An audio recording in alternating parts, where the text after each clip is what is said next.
Hello, good morning সবাইকে। Welcome to Raya's blog. আজকে আমাদের পুরীর ডে 3। এই যে আমি রেডি হয়ে গেছি সকালবেলায়। তো আজকে আমাদের একটা প্ল্যান আছে। আমি আর অভিক আজকে দুজনে মিলে বাইক রাইডিংয়ে যাব, মানে স্কুটি বা বাইক।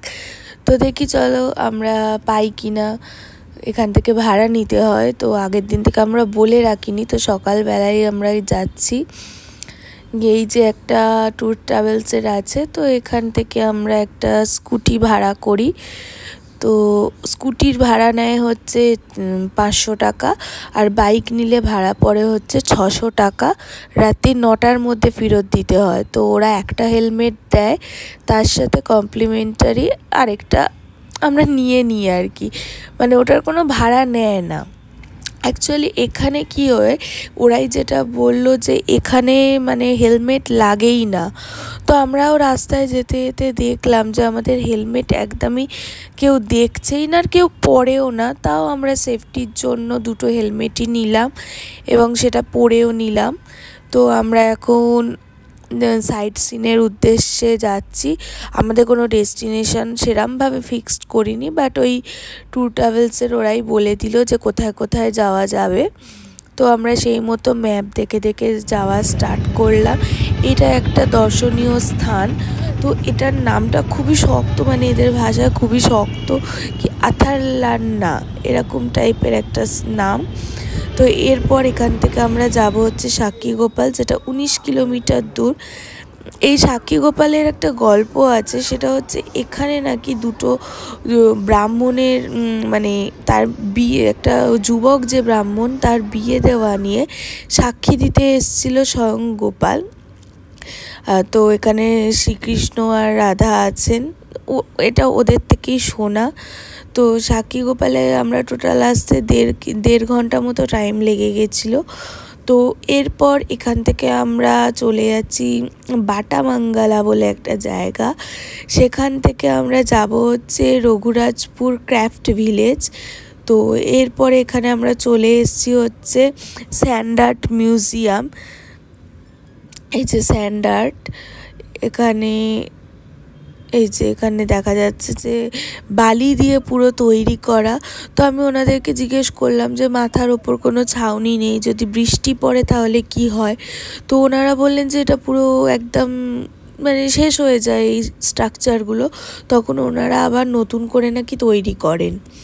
প্লাস এটার ওপর নাকি রোজ পালিশ করেন, এইসব ওনারা বললেন। এই যে রং করা, পালিশ করা, এগুলো নাকি উনি করেন। তো এখানের ভাড়া হচ্ছে জনপ্রতি 30 টাকা করে।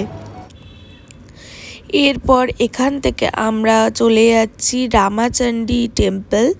তো এগুলো আমরা প্রথম দেখছি আর কি, মানে আমি এর আগেও পুরী এসেছি, কিন্তু এই রামাচণ্ডী টেম্পলে কখনো যাইনি। তো রাস্তাঘাট ভীষণ সুন্দর এখানকার, মানে আমরা যে ট্রাভেল করছি কোনো রাস্তায় কোনো প্রবলেম হয়নি।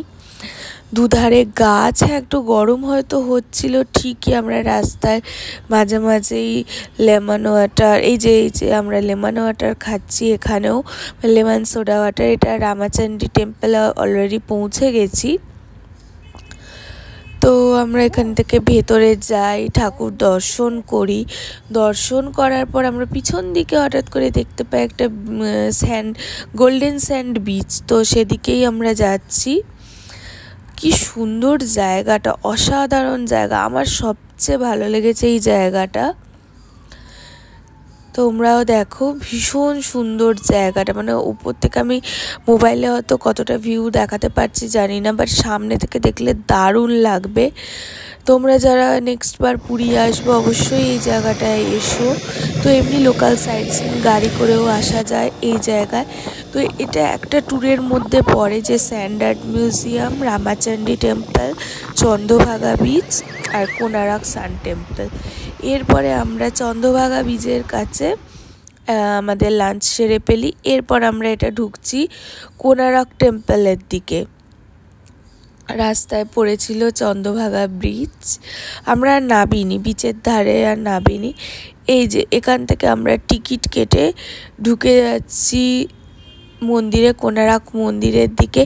মেবি কোনারক মন্দিরের টিকিট হচ্ছে 40 টাকা করে, এটা আমি ঠিক জানি না। তো ওই টিকিটটা কেটেছে, তো আমি আর ওদিকটায় যাইনি।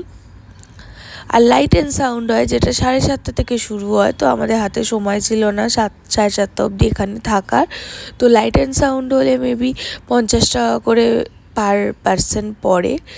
তো এই যে কোনারক টেম্পল, এখানকার অনেক গল্প শুনলাম। এখানে আমরা গাইড নিইনি, তো আমরা, কারণ গাইড এক এক রকম অনেক সময় বলে থাকে, তো আমরা আর গাইডটা নিইনি। কিন্তু হঠাৎ করে রাস্তায় আমরা ঘুরছিলাম যখন, তখন এক সিকিউরিটি গার্ডের সাথে দেখা হয়ে যায়। তো উনি আমাদেরকে অনেক কিছু গল্প বলেন। তো ওনারা বলেন যে এই যে আমরা কোনারক টেম্পলটা দেখছি, এইটা কিন্তু অ্যাকচুয়াল নয়, এর পেছনে একটা বিশাল বড় আকারের ছিল। তো ওটায় একটা ম্যাগনেট ছিল, যেটা দূর থেকে জাহাজকে টেনে আনতো, দিয়ে লুট করতো। তার জন্য কি হয়, ম্যাগনেটটা বোমা ফাটিয়ে নষ্ট করে দেয়। তার জন্য মন্দিরের তো পিলার ইয়েটা নষ্ট হয়ে যায়। তো তারপরে ব্রিটিশরা এসে ওখানে বেশি করে নুড়ি পাথর ভেতরে চাপা দিয়ে দেয়। আর এই যে এখানে এই যে রডগুলো দেখতে পাচ্ছেন, এগুলো সমস্তই কিন্তু মন্দির তৈরির জন্য ইউজ হয়েছিল এককালে, সেগুলো পড়ে যাচ্ছে এখন। তো আর আশেপাশে যে মূর্তি রয়েছে সব ভেঙে পড়ে গেছে, অনেক দিনকার স্থাপত্য, তো সেই জন্য এগুলো পড়ে গেছে। আর ভেতরে একটা 90 ফুটের কুয়ো আছে। এই যে আমরা এবার ব্যাক করলাম, আমাদের সন্ধেবেলা আমরা চলে এলাম আমাদের হোটেলের উদ্দেশ্যে। সারাদিনটা খুবই ভালো কাটলো, খুবই ভালো লেগেছে। সন্ধেবেলা তো ফিরতে খুব ভালো, সন্ধেবেলা ফিরতে জাস্ট 1.5 ঘন্টা লেগেছে। যেতে অনেকটাই টাইম লাগছিল, ম্যাপ দেখে দেখে যেতে হচ্ছিল, তো ওই জন্য। রাস্তায় কি ভিড়, মানে বিচের ধারটায় আজকে দেখছি ভীষণ ভিড়। তো আজকে খুবই টায়ার্ড, আমরা হোটেলেই আজকে খেয়ে নিয়েছি। তো চলো, গুড নাইট, টাটা। আজকের মতো এখানেই শেষ করলাম, দেখা হবে নেক্সট ডে।